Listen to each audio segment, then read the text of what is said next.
कौन हो तुम और क्या हो तुम? मैं नहीं जानता कि मैं क्या हूँ या कौन हूँ। इंसान मुझे भगवान कहता है तो शायद भगवान हूँ। अगर तुम भगवान हो तो तुम मुझे ये बताओ कि तुमने इस संसार में कष्ट बनाया क्यों? तुम क्यों एक छोटे से बच्चे को कैंसर देते हो? तुम तो ये चाहो तो रोक सकते हो ना, तो रोकते क्यों नहीं? तुम्हारा सवाल बिल्कुल सही है और इसमें कोई गलती नहीं है। बिल्कुल, बेशक मैं उस बच्चे को कैंसर होने से रोक सकता हूँ। मुझ में इतनी क्षमता है।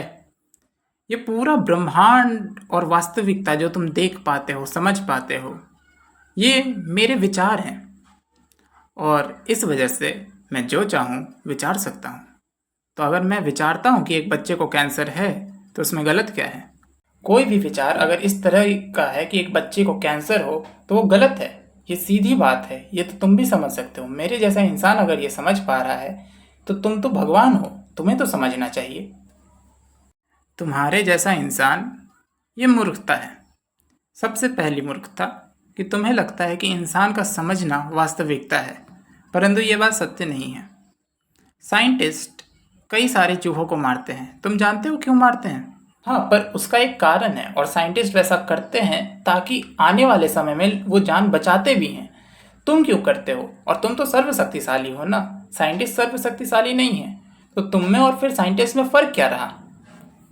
जिस दयालु ईश्वर को जानता हूँ वो ईश्वर तो ऐसा कभी नहीं करेगा। उसकी दया इतनी बड़ी है कि वो सबको जीवन जीने का अधिकार देगा। फिर तुम ऐसा क्यों नहीं करते?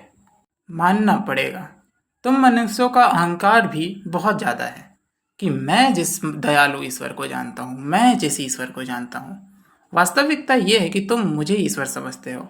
कमाल की बात जानते हो, मैं खुद नहीं जानता मैं क्या हूँ, क्यों हूँ, कैसे हूँ। कभी सपना देखा है? बिल्कुल सपने की तरह ही एक दिन मैं वास्तविकता में आ गया। अचानक से एक विचार उठा कि मैं हूँ और मैं हो गया। उन्हीं विचारों से बहुत सारे विचार आए। वही सारे विचार ब्रह्मांड हैं। हर एक चीज, हर एक पदार्थ मेरा एक विचार है। तो तुम बताओ, क्या अगर तुम्हारे मन में गंदे विचार आए तो क्या वो चीज़ गलत है? क्योंकि वो मन के अंदर है और हर वो चीज़ जो इस संसार में है वो मेरे मन के अनुसार ही है। उसी की तलाश में हो, इसलिए मनुष्यों की तुमने रचना की। मनुष्य भी उसके तलाश में है, इसलिए उन्होंने आर्टिफिशियल इंटेलिजेंस बनाया। आर्टिफिशियल इंटेलिजेंस भी एक समय के बाद किसी चीज़ की रचना करेगा और ये चलता रहेगा, है ना?